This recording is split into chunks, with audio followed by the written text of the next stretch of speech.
Hello everybody, Glitch Reaper here. I'm back for some more Magic Duels, and this time it's going to be a bit different, because now I'm getting into the story mode of the game, no longer with the tutorials about basic rules and stuff. So with that, it's finally time to move on and show kind of what the story is all about. And I'll be doing it pretty much a story mission at a time. There may be some that are more difficult for their position in the story mode, but for the most part, it does kind of get sequentially well, it does get kind of where it eases you into it and then it gets sequentially harder. But there are a few that are just kind of a little out of place. So because I've already been through the story mode before, there's a few points I'd like to go over. One of which is that means I do know some of the tricks in advance of how story mode is supposed to be played out with certain things that are a bit more tricky than others, but it also means that I won't be getting in-game money for it, so I won't be getting any gold for doing them. Normally speaking, if you complete a storyline, you'll get about enough to get yourself another booster. And that's another thing. Normally, the first time you go through story mode, it will basically prompt you to buy a booster. Although at some point during that time, it also gets you the ability to get what you call your starter box. Although I think you have to complete through a bit more than just one campaign for that. But there's a lot of cards you might see that are marked as a starter box over time, and that's kind of special. They're from various other sets, but they've been included in a special way. And there's a couple of starter boxes you get over time. But the thing is, after you complete your first campaign, I don't think you get to the starter box yet. I think that's just when you're prompted to get a booster. So keep in mind that getting a booster in-game without having to spend any additional money is about 150 gold. So just know that most of these campaigns will add up to that. So you do a bit of work, you can get that done. You can get yourself some boosters and some various random cards. So right now I'm going to be going through the story mode first though, and show what you need to do to get that. So as I go through different campaigns, you'll be able to know what it takes to get your first boosters in game, if you're going for random boosters that way, and trying to earn them in game. But they're also interesting in them themselves, and I'm kind of curious if I get to really see a few cinematics that were particularly cool. So there is that. So there is campaigns from these sets: Magic Origins, Battle for Zendikar, Oath of the Gatewatch, Shadows over Innistrad, Eldritch Moon, Kaladesh, Aether Revolt, and Amonkhet. So there's actually a pretty good number of campaigns to go through, and some of these kind of have sub-campaigns, especially Origins, because it's not just, well, let me show you. The thing is, normally you have an arc of about 5 different matches you have to go through, or story missions.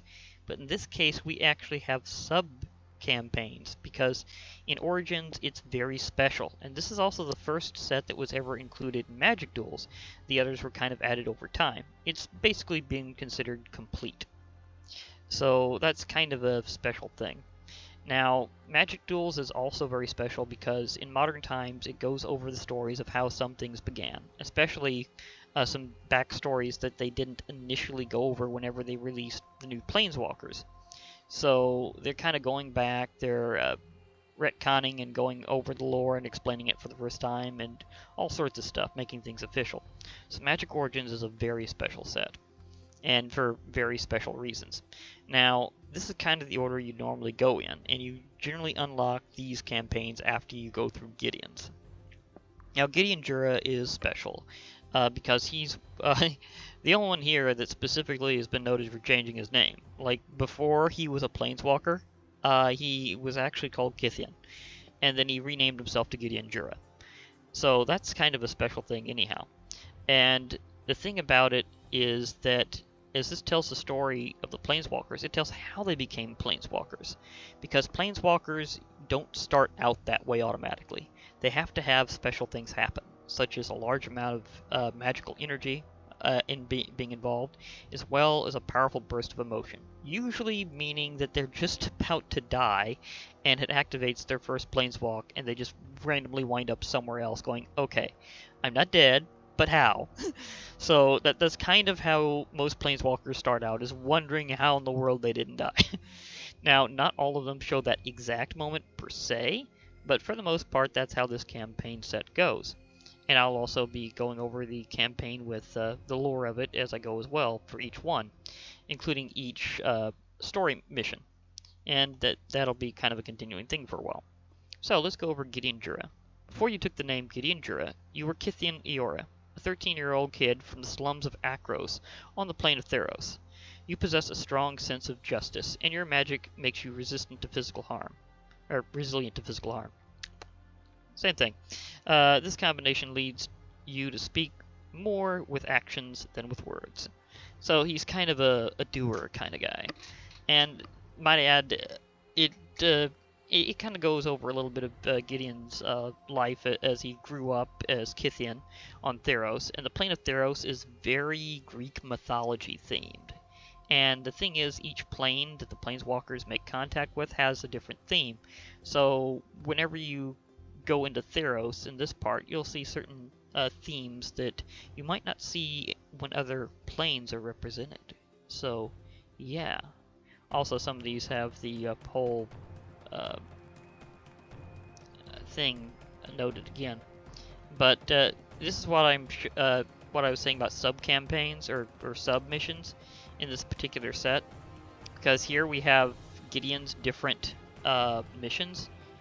Normally this would be it for like a whole set. Like for Ether Revolt, you'd have 5 missions, and then that would be it. Magic Origins, because of its special nature, technically has 25. Yeah, that's 5 missions for each of 5 planeswalkers, so that's actually a lot, and you definitely get the most out of this set initially. And that's good because it helps you start out, especially if you need the in-game money to get yourself the boosters. But anyhow, continuing on.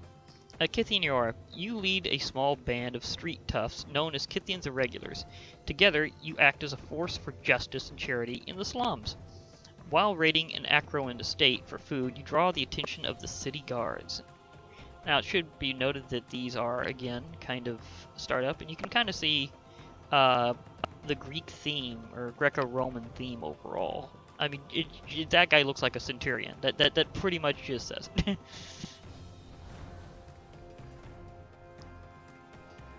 So going in here. Also note that with these story missions, you may see different deck sizes and you'll usually be seeing, well, always be seeing pre-constructed decks. So for a given mission, you will only have certain cards. You won't be able to like have any of your own involved. So that makes things a bit different. Either way, you kind of got to go in looking at your startup hand and seeing what you got to work with. You can mulligan in the game in certain ways, but for the most part, it's time to just see how well this works out. And you might not have certain options while you're doing story mode anyhow, so something to think about. So, because I'm definitely playing a white deck with a bunch of planes, it's time to just see what I can white. So white mana away! Got an Elite Vanguard. This one is from the starter box, so you can actually get this card in-game later, once you get to the box. Also, some starter box cards are in other sets, it just doesn't say so very well. Valiant Guard, well, these two would cancel out. It's got like no power and good amount of toughness, so I'd have to get around that. Well, at least I can play a second creature. But I don't have anything that can bypass it yet. Now, this one can take it down, though. But I'm going to have to skip attack because they'll just cancel each other out. And neither of them will be defeated, so yeah.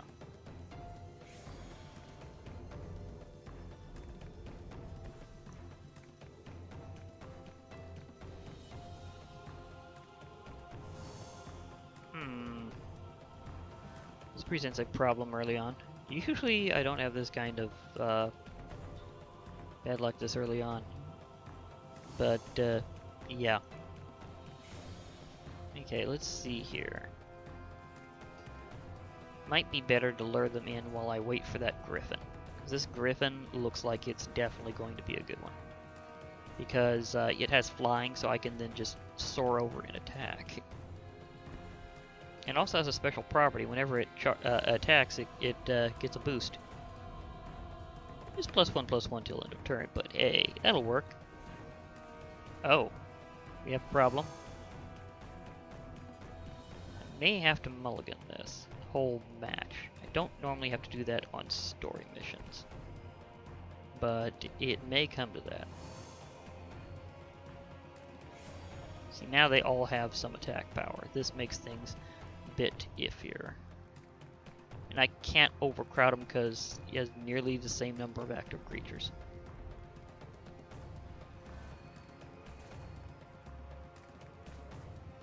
This one might come in handy. A giant. And now they're saying that we're about even. Another Valiant Guard.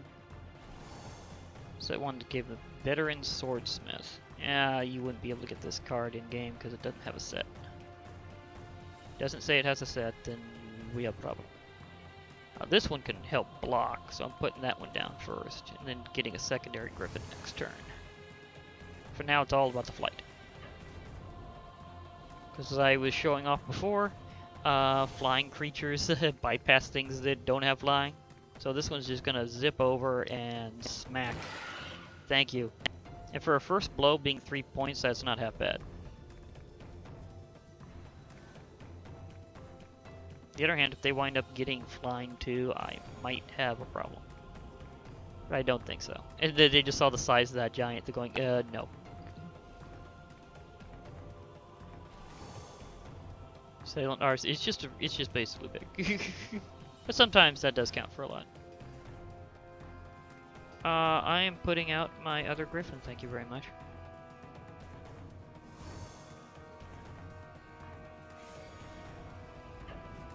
Well, if I have to use air superiority, it's that time.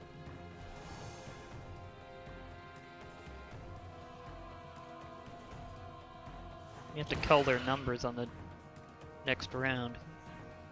Because I could use this to take out something, or I could use some of these. I mean, some of these will cancel each other out now, since power and toughness is matching up.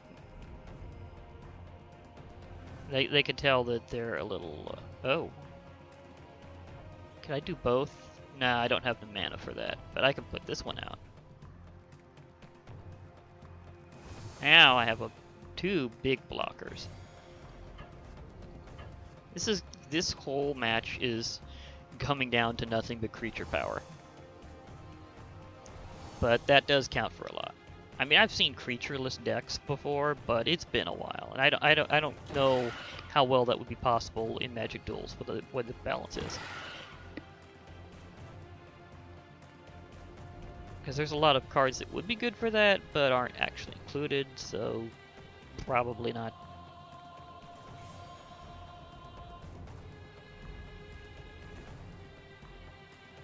Veteran Swords. Oh, another increase in power. Of course, that doesn't entirely matter if my power can take out their toughness. Okay, put that one out, and maybe the other one to even this out. This is shoring up my numbers.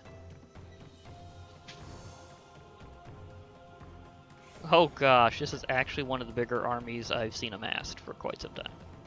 So even though this is like the first mission, I have not seen it go this way before. This has actually gotten particularly interesting. Even though there's not much actual like special abilities here other than this one powering up whenever it attacks, and the other one over there trying to charge up these, because those veteran swordsmiths are powering up theirs just by their presence. Like all other soldiers get +1/+0, so getting a power bonus. And my charging griffins both have flying, and they gain +1/+1 till end of turn when they attack. Both of us are getting very low on cards and have a lot of mana and creatures. So this is easily turning into just a complete pummeling spree. And just in case that card actually does something, I'm going to to just let this one strike alone and just finish the job. I mean, literal, like, 20 to -1, and this many cards on the field, this is just ridiculous. Okay.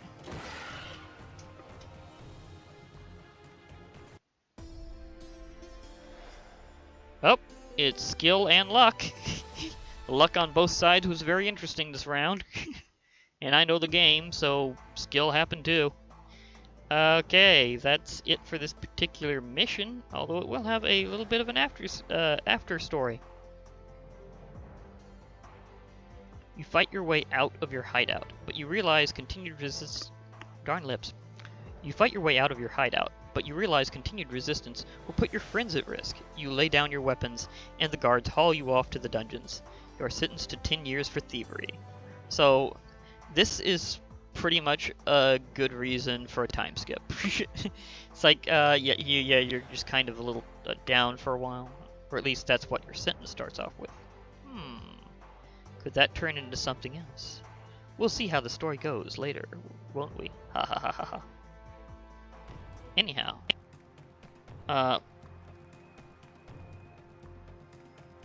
Just a moment. I cannot... Let's see, can I select this without... Okay. But, yeah. Just a little preview of what's coming up. But for now, this has been Glitch Reaper. I'm gonna have a lot of fun showing off these story mode duels. I'll be signing off for now.